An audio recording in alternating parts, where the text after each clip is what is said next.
giả mang ý nghĩa là như thế đúng không? Yeah. Mua nhà và tác giả chứ.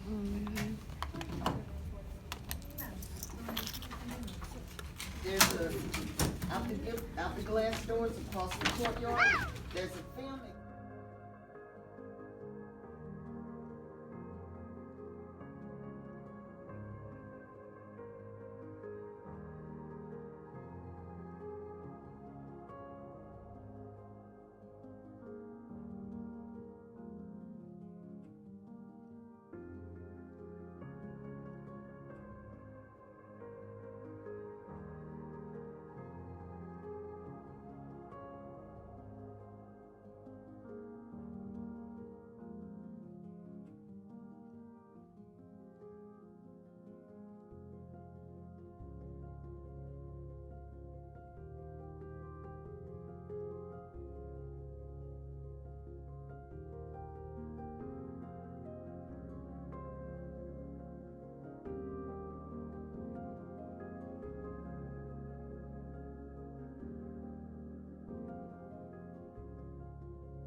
Same way you did through the front door right there. So this is her back door, ultimately. Now, this thing, not original. Do we know what this is? No. It's okay if you don't, I'm just curious. Let's see if you can guess. Oh. Open? Close. Actually, so it's sort of the opposite. You're getting closer. Open. Pantry, right? Closer. Refrigerator. Wow. So instead of plugging this into your wall, giant blocks of ice go right here. Dripping fan down below. Refrigerator section right here. This would have been outside back in the porch back in the day. Wow. Sure. Here's the thing. This and everything in this apartment, all of this is antique. All of this is from the 1920s or 1930s. All of this is exactly how Margaret Mitchell had it, but it's not Margaret Mitchell's. Okay. Which is why I would like us to break a rule today. That we can touch everything? Yes! Come. Here, after you. Thank you. Come. Everything in here is meant to be touched. If you want to pick up a book and read for a while, you can. If you want to take a nap. Oh my gosh. Sounds like all like antique. Too bad. So what happened to all her stuff? Lots of Margaret's furniture is lost to time. Lost? So one of our tour guides likes to say that it's gone with the wind. But yes, Margaret ultimately moves out of here without really preserving anything. She didn't care that part because she became so famous. Pretty much. And wealthy. Sure. Instead, Margaret, sort of leaves us to kind of just, fix it up exactly how she had it. So this bed, for instance, is exactly how she had it. For instance, both her and her husband slept here, which worries me. This is for two people. That worries me. We have scandalous photo right back here, if you're curious. So I always get people with the scandalous photo. It makes me happy. Here, open the door. You're fine. Glance at me in the evenings. Yes. This door is active in there.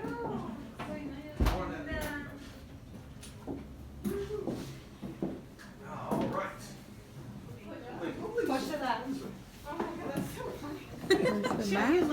Oh, please. We lost half of our group. I don't know what happened. He already came through, actually. But yes, good to have you. Come, sit if you'd like to. Yeah, we need. Let's see here. What? Come, sit if you'd like to. Oh, no. It's here. Right? It's most of her book, Gone with the Wind. I like that sound a lot. Yeah. Margaret takes each page she writes, she puts it into a manila envelope. Each envelope holds one chapter of the book, Gone with the Wind. She takes each envelope and hides it around the apartment. If you don't believe me, look under your seat cushions. I appreciate that. If not, that's okay. I can see some sticking out over here. Yes. Margaret has 83 of these envelopes, gathered over a period of 9 years. So she writes almost all of the story right here, but moves out before she gets rich and famous onto 17th Street. That's where she's living when a friend swings by the apartment, spies a little orange corner, just like you did today, and confronts her about it. Margaret's nervous, but she decides to let the book go. Her story comes out for everyone to read June 30th, 1936. And that's something of an issue, as it turns out. When you think of the 1930s, what do you think of? Great Depression. Fair enough. Also, if you don't have anything in your head for 1930s, that's okay. A lot of history likes to sort of jump over that time period in classes and books and that sort of thing. Yeah, true. People, I think, like to skip over from World War I to World War II a lot. Yeah. Well, actually, there's an absolute ton going on in the middle there. But particularly here in America, we have the Great Depression. And also, for the record, that's a worldwide thing. For a lot of people, this is it's a time period where you're trying to put food on the table. Keeping electricity in your home, maybe. Giant books about the American Civil War aren't supposed to be popular. Margaret's book is big. Nobody's ever heard of it before, and it's expensive. Her book is supposed to sell about 10,000 copies in a week or two. And instead she sells 10,000 copies in a couple of days. In 6 weeks she sells 200,000 copies of Gone with the Wind. In 6 months she sells 1 million. By the time the movie comes out in 1939, she has sold 2 million American copies of Gone with the Wind. She's also been banned by the Nazis, which really feels like a success. Margaret Mitchell very quickly becomes one of the most beloved authors of all time. For many, Gone with the Wind is a story about survival. A story about never going hungry again. For others, it's a story about a strong, complex woman doing what she has to survive. So, still for others, this story can be very demeaning, insulting. In the 1930s, as with today, many Africans still speak out against Gone with the Wind. So, particularly when it comes to Margaret Mitchell's portrayal of people of color in Gone with the Wind, particularly the American Civil War itself, honestly. Do you remember remember the very beginning of the story? I think some of us have read the books in the movie, yes? Yes.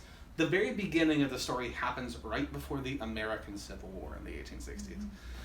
For Margaret Mitchell, that time period is a paradise. You can see this in the movie. Blue sky, green field.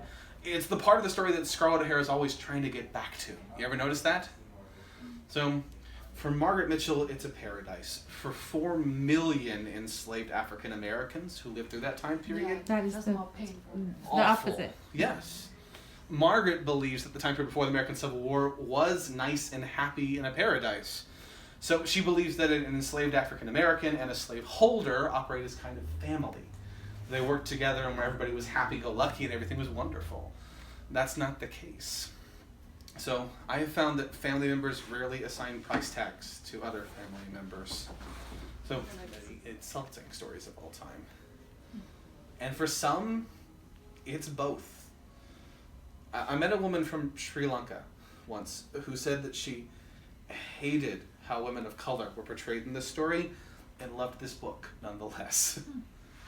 For her, she was empowered as a woman. She felt empowered as a woman and felt dehumanized as a person of color. So that was fascinating to me. And some people, they just love the book because they love the characters. True. Scarlett and Lorette Butler. Yeah. Is that Just because, we just like the most impression, just like the Yes. two main characters. Because of our, we came from Vietnam. Okay. And we learned about it. We watched the movies Mostly since we were because like of the two. teenagers, and Okay. for us, everything was just so, romantic. yes, and- romantic. I mean, that's totally To us, it's understandable more because most of like everybody a perceive love it differently, story. and for us, you know, Yeah. we didn't know how hard, how painful it is, what the colored people had to go through. I mean, we learned it from school, from media, from everything, But the you know, media, we didn't yeah, think about it as relation, profoundly it's like as, the Okay. the yeah, love I know, story. it's, yeah. And that's And this is a valid. very new thing, I mean, for us to To hear learn, from yeah, you today, Mhm. because, you know, normally I think of that book or the movie or the author, it's just It's more a story like between, yeah, yes, right? yeah, But the and- personalities, you know, Sure. Yeah. the resilient, Solid. yeah, the ambitions, Yeah. but nothing else. That's also Yeah. so funny. Yeah. Mhm. Yeah, it's crazy. Yeah. Sure. Does anyone else have something they'd like to share with about what the story means to them? I'm curious. If not, that's okay. I'm just. Maybe I go back and read the book now. And Yes! Yeah, Excellent! It's Yeah. different than when I was in my teenage. Exactly. Yeah. That's Exactly. Then you always can learn something new Yeah. every time you read it again. Reread it over Yeah. So, Mhm. sure. And seeing, I think the history of the 1860s more complexly, and seeing African Americans more complexly, so I think allows us to. I think for many people, I think this is a story that is still making us who we are, right? Some regions are really they treat the slaves are pretty good. Yeah. But in some regions are very good. It's Like Tom's cabin. sure. Uncle Tom's Cabin is one of those that's very Miserable. sure. Like all slaves. To be honest, so there were. It's not really so much region, strangely enough. So there may have been, and I have seen very little evidence, but there may have been small pockets of people who treat them okay. But honestly, a lot of that narrative of history comes from this very paternalistic view of like a lot of those people who are telling them that these people treated their enslaved people well, right? A lot of the people who are writing those stories are white people. But still they were enslaved, so that's the Sure. fundamental problem. And those that came out afterwards, there were enslaved African Americans, talk about that too, later on under, again, continued by depression.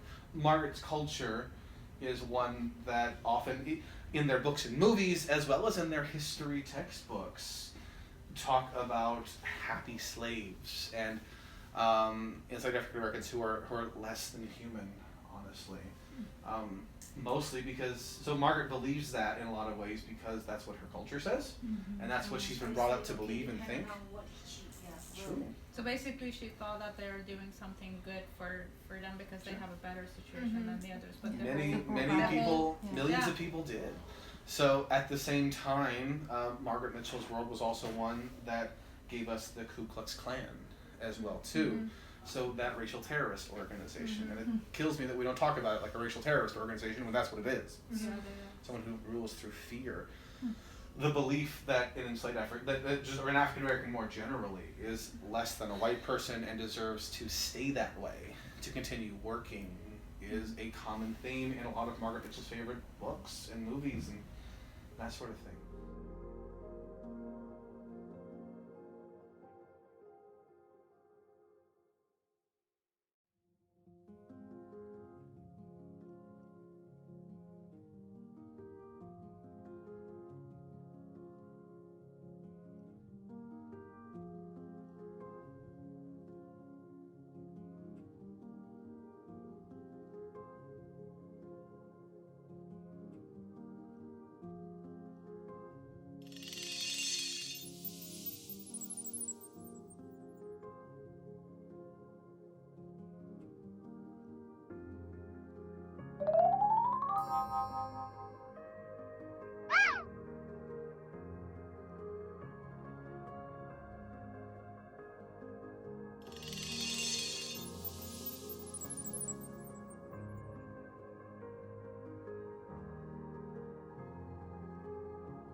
cảnh lúc diễn viên chính Scarlett O'Hara đến Atlanta, Vivian Leigh đóng Scarlett O'Hara đến Atlanta dự buổi ra mắt bộ phim.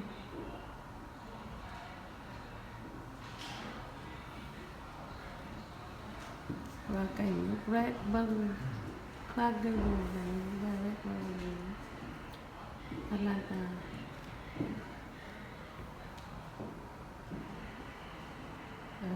Tuần báo đưa tin về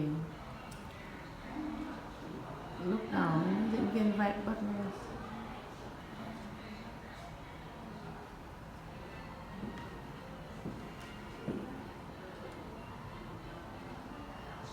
cái địa điểm Five Points này tại Atlanta rất là nổi tiếng.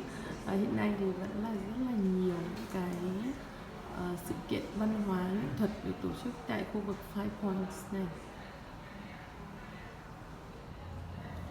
Đây là chỗ ban công này, nhìn ra ngoài đường, cái không khí trang trí đèn sắp Giáng sinh mà nên là rất là đẹp. Các đèn lấp lánh đầy màu sắc trang trí trên đường phố mang lại một không khí rất là tươi vui và rực rỡ sắc màu đúng không ạ? Đây là phía ngoài sân courtyard của khu nhà của bà Margaret Mitchell. Thì ở phía bên này là có một cái nhà trưng bày cái quá trình làm phim. Thấy nó mềm mại tí. Làm phim này. Đây là đường Petrie.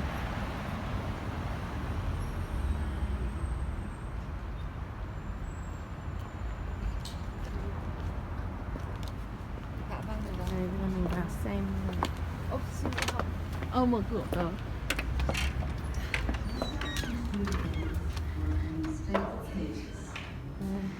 There was so much unhappiness about so many. The morale was very low because David Seltzer, the perfectionist, was driving everyone to the utmost limits, sometimes beyond. Towards the end, Selznick sent a memo to Leslie Howard, the only person who remained above it all. May 27th. Dear Leslie, I sent you a copy of that book you ought to get around to reading sometime called Gone with the Wind. I think the book has a great future. Đây là vé hôm mà chiếu ra mắt bộ phim này. 10 đồng, hồi đấy là bán cho cái đêm mà mở màn là 10 đô. Trong cái tờ báo Atlanta Constitution là thời điểm đấy là đắt nhất trong lịch sử điện ảnh. Và có tất cả là đã có 230.000 người mua vé.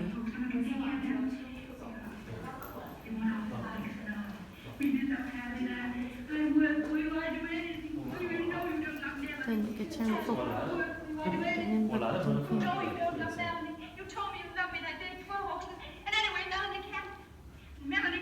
Đây là poster của phim. Dr. Fontaine said she could never have any more children than I could give you. To think of the opportunity that you love me, and you honestly say you don't love me. It's a lie. And you honestly say you don't love me. No, tranh màu nước. It's a lie. Well, even if it is a lie, then you can't go off and bring Melanie to the baby. Bring Melanie's heart. Scarlet, you mad. You couldn't leave your father and the girl. I couldn't leave them. I'm sick of them. I'm tired. Yes, you're sick and tired. That's why you're talking this way. Tranh Scarlett một cái váy màu xanh life size là bằng đúng cỡ thật. Cỡ thật treo trong phòng ngủ của Red Butler.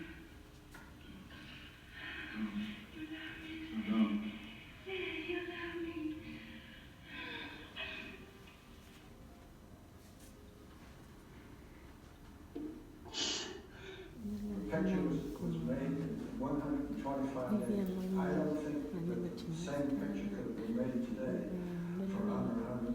Hai nhân vật Mỹ miền Nam thì Melanie là nhu mì, người phụ nữ điển hình của gia đình, là chồng là người ra quyết định. Thế còn Scarlett thì rất là vừa nổi loạn vừa cố là tỏ ra là quý cô.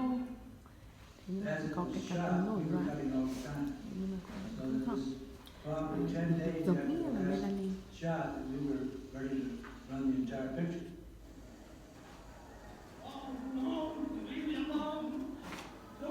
Well, we spent many hours in this projection room trying to eliminate footage.